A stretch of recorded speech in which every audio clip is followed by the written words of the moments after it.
আসসালামু আলাইকুম ওয়া রাহমাতুল্লাহি ওয়া বারাকাতুহু। ভিউয়ার্স কেমন আছেন? আশা করি সবাই ভালো আছেন। আমার চ্যানেল নাম চৌধুরী এডুকেশন। এই চ্যানেলে সম্পূর্ণ শিক্ষামূলক ও ইসলামিক ভিডিও দেওয়া হয়। আজকে একটা ভিডিও নিয়ে হাজির হইলাম। 70 গুণ বেশি নাকি? হযরত আয়েশা রাদিয়াল্লাহু তাআলা আনহা হইতে বর্ণিত আছে যে নবী করিম সাল্লাল্লাহু আলাইহি সাল্লাম ইরশাদ করিয়াছেন, মেসাক করিয়া 2 রাকাত নামাজ পড়া মেসাক ব্যতীত 70 রাকাত নামাজ পড়া হইতে উত্তম। হ্যাঁ, এই আমরা সবসময় মেসাকের এতেমাম করবো। মেসাক করলে এরকম আপনার মৃত্যুর সময় কালমা নসিব হবে, এরকম আমরা মেসাকের চেষ্টা করব। আরেকটা হইলো একটা আছে, দোয়া আছে 20 লক্ষ নেকি অর্জনের। লা ইলাহা ইল্লাল্লাহু ওয়াহদাহু লা শারীকা লাহু আহাদান সামাদান লাম ইয়ালিদ ওয়া লাম ইউলাদ ওয়া লাম ইয়াকুল লাহু কুফুয়ান আহাদ। আমি আবার পড়তেছি, লা ইলাহা ইল্লাল্লাহু ওয়াহদাহু লা শারীকা লাহু আহাদান সামাদান লাম ইয়ালিদ ওয়া লাম ইউলাদ ওয়া লাম ইয়াকুল লাহু কুফুয়ান আহাদ। এটা পড়লে আপনার 20 লক্ষ নেকি হবে। দুনিয়াতে নেকির কোনো দাম নাই, আর আখিরাতে নেকি ছাড়া কোনো উপায় নাই।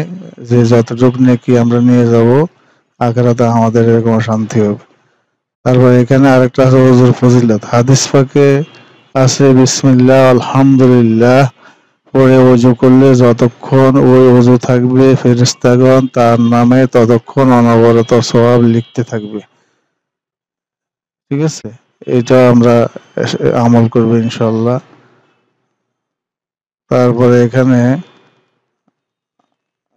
আরেকটা আছে এরকম কোরআন শিক্ষা।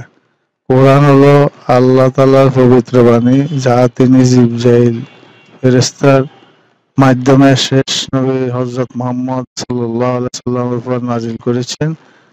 দুনিয়ার কোনো কিতাবের সমকক্ষ বা সমতুল্য হইতে পারে না।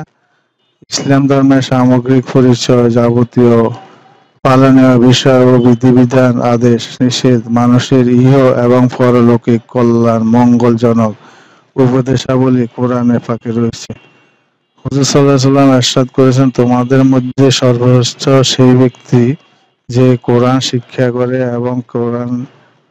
এবং শিক্ষা দান করে। বুখারী। তাই প্রত্যেক মুসলমান নর-নারীর জন্য কোরআন শিক্ষা করা ফরজ। কোরআন সহিষ্ণুভাবে পড়বো, অর্থসহ পড়বো। আর বলে এক একটা অক্ষরের বিনিময়ে আল্লাহ তাআলা 10 নেকি দেয়। আলিফ লাম মিম, এটা এখানে 3টা অক্ষর। এই 3টা অক্ষর পড়লে 30 নেকি হয়ে গেল। এই জন্য প্রতিদিন কোরআন চর্চা করব। যারা কোরআন পড়ে নাই তারা এখন থেকে শিখা আরম্ভ করব। আর 5 ওয়াক্ত নামাজ পড়বো, দাওয়াতে তাবলীগে কিছু সময় লাগাবো। আর সবাইকে নামাজের দাওয়াত দেবে ইনশাআল্লাহ। তাই এই পর্যন্তই। সবাই ভালো থাকবেন, সুস্থ থাকবেন, দোয়া করবেন। আমি আপনার জন্য দোয়া করি। সবাইকে নামাজের দাওয়াত দিবেন। আর 5 ওয়াক্ত নামাজ ইনশাআল্লাহ জামাতের সহিত করবেন, দাওয়াতে তাবলীগে কিছু সময় লাগাবেন। আসসালামু আলাইকুম।